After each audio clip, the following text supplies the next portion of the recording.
Hi అండి, welcome to our channel. ఈరోజు రోటీ flavoured రైస్లోకి ఎంతో టేస్టీగా ఉండే పాలక్ పన్నీర్ రెసిపీ ఎలా తయారు చేయాలో చూద్దాం. ఈ రెసిపీకి కావాల్సిన పదార్థాలు ఏంటో, తయారు చేసే విధానం ఏంటో చూసేద్దాం.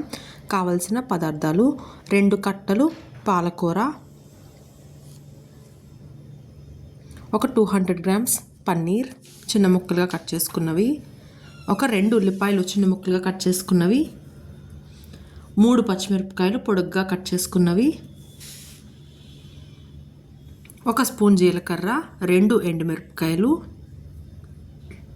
అల్లం వెల్లుల్లి paste 1 teaspoon, kasuri methi కొద్దిగా, బటర్ 1 చిన్న క్యూబ్,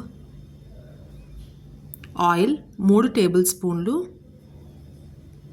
రుచికి సరిపడా ఉప్పు, ధనియాల పొడి, గరం మసాలా, కారం. ముందుగా స్టవ్ ఆన్ చేసి ప్యాన్ పెట్టుకొని అందులో వాటర్ వేసుకోండి.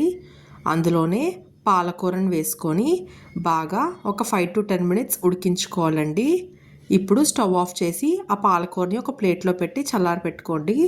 ఇప్పుడు ఒక మిక్సీ జార్ తీసుకొని అందులోనే పచ్చిమిర్చి ఇంకా పాలకూర వేసుకొని మెత్తగా పేస్ట్ లాగా గ్రైండ్ చేసి పక్కన పెట్టుకోండి. ఇప్పుడు స్టవ్ ఆన్ చేసి ప్యాన్ పెట్టుకొని అందులో ఆయిల్ వేసుకోండి. ఆయిల్ హీట్ అయిన తర్వాత జీలకర్ర అలాగే ఎండుమిర్చి వేసుకోండి.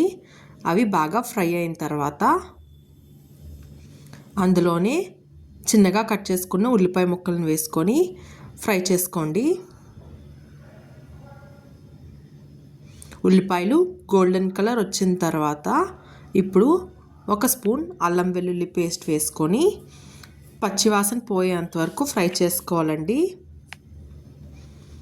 అల్లం వెల్లుల్లి పేస్ట్ పచ్చివాసన పోయిన తర్వాత ముందుగా గ్రైండ్ చేసి పెట్టుకున్న పాలకూర పేస్ట్ని వేసుకోండి. మనం పాలకూరని ముందుగా ఉడికించి పేస్ట్ చేసుకోవడం వల్ల మనకి పాలకూర పచ్చివాసన ఉండదండి, టేస్ట్ కూడా చాలా బాగుంటుంది. ఇప్పుడు పాలకూర పేస్ట్ అంతా బాగా ఫ్రై అయ్యి పచ్చివాసన పోయి కొంచెం వాటర్ ఎగిరిన తర్వాత అందులోనే కసూరి మేతి వేసుకోండి. పాలక్ పన్నీర్ రెసిపీకి కసూరి మేతి చాలా ఇంపార్టెంట్ అండి. ఇప్పుడు ఒకసారి బాగా కలుపుకొని మూత పెట్టుకొని బాగా మగ్గనివ్వాలండి.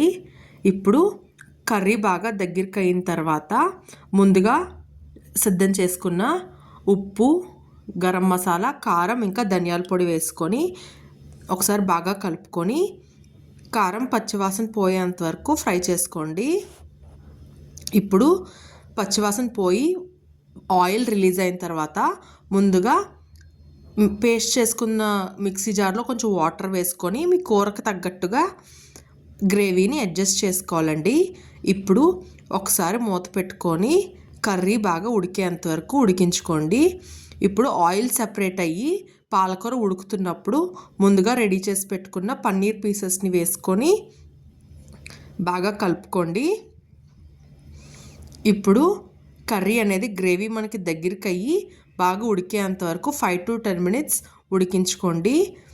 ఇప్పుడు స్టవ్ ఆఫ్ చేసి కర్రీని ఒక సర్వింగ్ బౌల్లో తీసుకొని పైన బటర్ వేసుకొని రోటీస్తో కానీ ఫ్లేవర్డ్ రైస్తో కానీ సర్వ్ చేసుకుంటే ఎంతో టేస్టీగా ఉండే పాలక్ పన్నీర్ రెసిపీ రెడీ అయిపోయిందండి. ఈ రెసిపీ నచ్చినట్లయితే ట్రై చేసి ఎలా ఉందో కమెంట్ చేయండి.